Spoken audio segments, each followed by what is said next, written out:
Reels, reads, real talk of the show. Come on in, let's connect.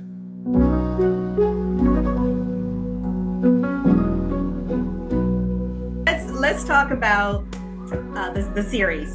So, as I mentioned before, the series picks up after Endgame, and in Endgame is when Steve handed over the shield to Sam, and Sam was reluctant to take it, but again, I'm not going to rehash that movie, but he takes it. The movie ends. We go on. We have other movies. We have other series, and then we get this series, and it picks up with us finding out that even though Sam took the shield, gave it back to the government commission. the government, okay, Yep. Which I had issues with that, but let's get your take on. So both of us have seen the series. It's been a while, but I think both of us are going to recommend that you at least try and see the series. There are only 6 episodes. It's on Disney Plus, and the episodes are under an hour, so might be a little time consuming, but I do believe it's important to see it so that when the movie comes, you've now watched Winter Soldier, hopefully, and you've maybe seen some of Civil War, and now we're springing forward to the series. So what was your overall thought, first of all, of the series? I love the series. It was probably one of the best series so far that I've seen of the Disney Plus. Agreed. Netflix set the bar real high, and I felt like every series that they've done has been okay, but the Falcon and Winter Soldier, and then at the end they say Captain America and Winter Soldier. Mm-hmm.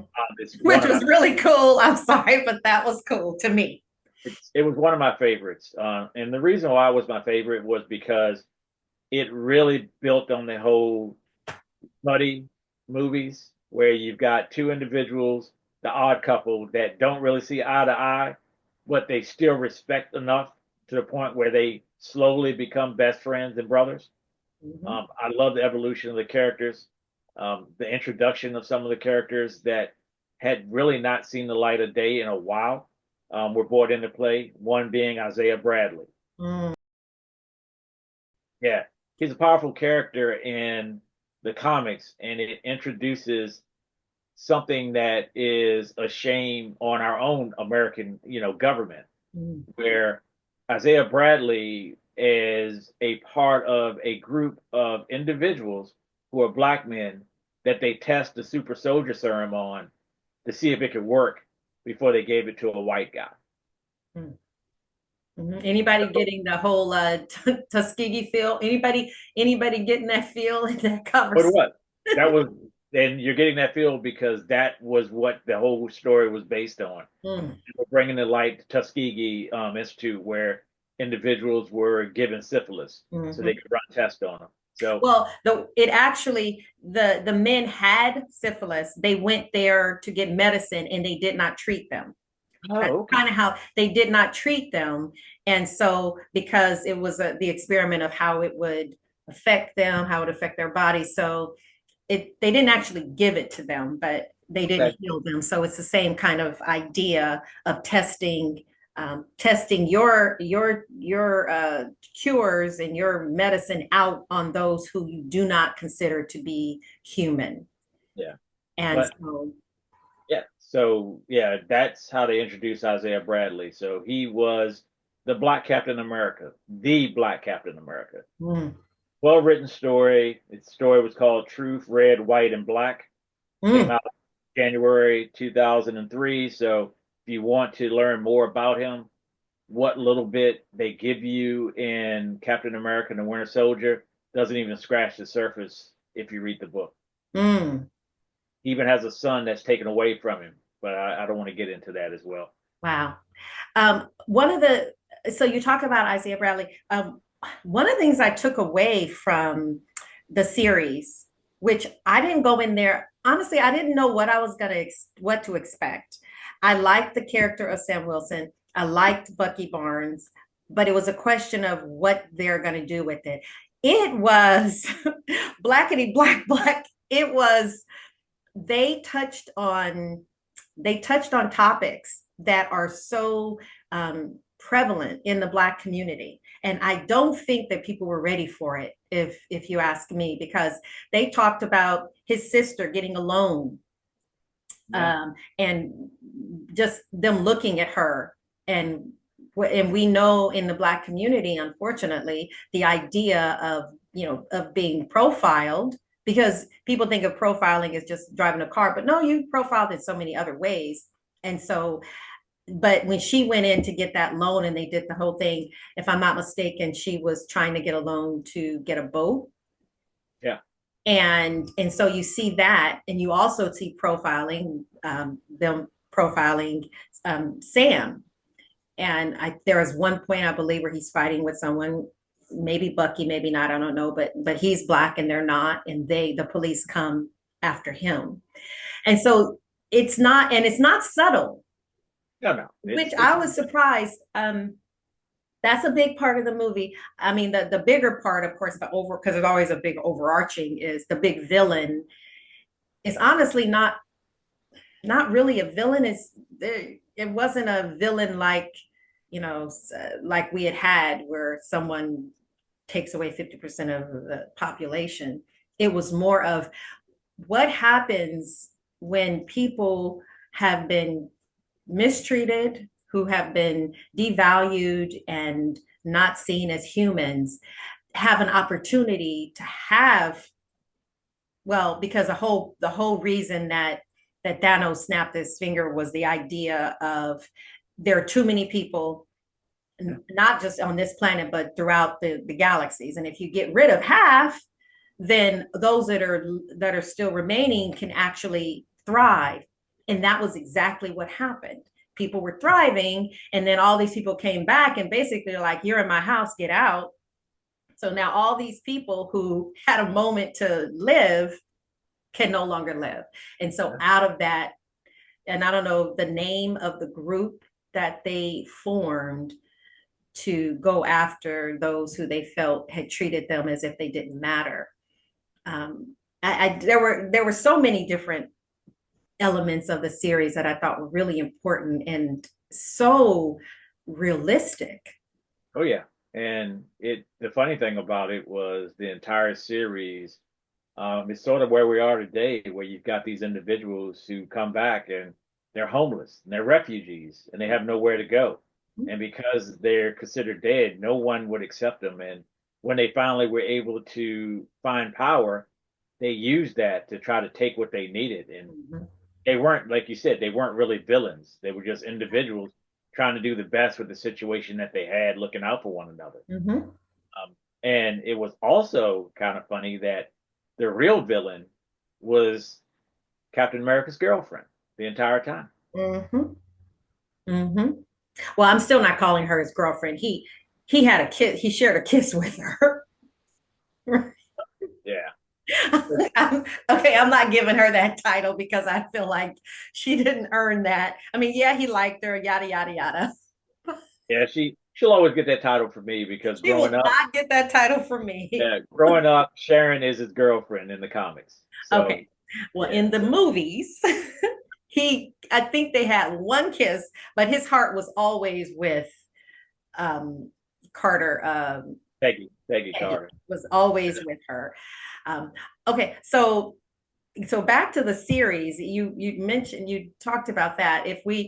So you have a couple of things going on in this series. Again, from my memory, the two big things are this group of people, actually led by a young woman, I think she was a teenager, who has said, look, they're treating us as if we don't matter. They're treating us as if we don't count and as if we're trash. So we're going to take what was taken from us. So there's a group of them that actually throughout the country, well, throughout the world, who are fighting to get back what they feel was taken from them. Yeah. So they are the big baddies. And then you also have the idea of racism directed towards Black folk, really, because Sam is Black and you're dealing with him, his sister, and what's going on there. And you have these two things going on simultaneously, along with Bucky's issues with having been the Winter Soldier and grappling with the things that he had done in murder over the years and grappling with that. And I just thought it was really well done, well put together. It wasn't a soft, it's like they didn't brush over. No, they did a wonderful job with it, and even to the point of saying and making Sam feel as if he wasn't good enough to be Captain America, and gaslighting him to the point where he gives up the shield. Mm-hmm. And who do they give it to? They give it to an unqualified individual who basically goes crazy because he's been given a super soldier serum, Mm-hmm. deviated some kind. I forgot who created it or whatever, but John Walker. Mm-hmm. So And again, what is he? He's the blonde-haired, blue-eyed guy that America sees as somebody who's supposed to be the hero. The hero, because the black man is never supposed to be out front. He's supposed to be that sidekick that you mentioned. He's supposed to be in the background, and so for him to be in the front, and I thought that was also touched on too, because like you said, he gave it up, and partly, and it's been a while. I don't remember if he actually said it, but I feel like he didn't feel like it should be him. Yeah, like you said, they gaslit him to believe that you shouldn't be the one that holds it. And despite the fact that the entire time Bucky had given him his blessing and was telling him he should keep it. Mm-hmm. He listened to the commission and he listened to everything else that was going on and gave it up. And the only reason why he ended up taking it back was because the guy went crazy and he realized, hey, I've got to get this back. Got to get it back. Let Steve's legacy down. What can I do to make it better? Yeah, agreed. There were elements of it, and I hadn't even thought about all of the different elements of that series that were shown and were not brushed over like so many other things, especially when it comes to race in this country. And you're dealing with Disney, who've had major issues with race and their part in racist ideology over the years, actually saying the reason that they're not going to accept him is because he's Black. Yeah. I mean, to actually say that, it was quite refreshing. And he was qualified. Yeah. So it wasn't as if they were giving it to him just because. He actually was qualified to get it. And not that he was qualified. The guy who was Captain America gave it to him. It was him. It was given to him. Yeah, but because it could easily be argued if he's not qualified. It's like, of course his friend gave it to him, right? Yeah. You gave it to him. Just because somebody gave it to you doesn't mean you're qualified. The fact that he was actually given to him and he was qualified and he had been doing the work. Yeah. Because the one thing that I my favorite line from every MCU movie, my favorite line throughout every movie I've seen in MCU was said in Captain America, the First Avenger. And it was when the doctor said to Steve, before he had gotten the serum, and because Steve was scrawny and he kept being rejected, they would not let him into the service. And so the doctor sees him and he says, you have, all these, you have, guts. And he says, so you want to go and kill some Nazis? And Steve said, I don't want to kill anybody. I just don't like bullies. And I just thought that was why he was always my favorite. That was why he was always my favorite superhero, even though everybody I know always likes them more, they love the Hulk, they love Iron Man, they love Thor. But I've always loved him because because I don't like bullies either. And at the heart of who he was before he got the super serum, he was just a really good, decent human being. And so Sam is that same kind of person. Exactly. And that is why it made perfect sense that someone who believes that everyone should be treated with fairness would give his shield to someone who also believed that. I mean, that's their bond. They're two selfless individuals Mm-hmm.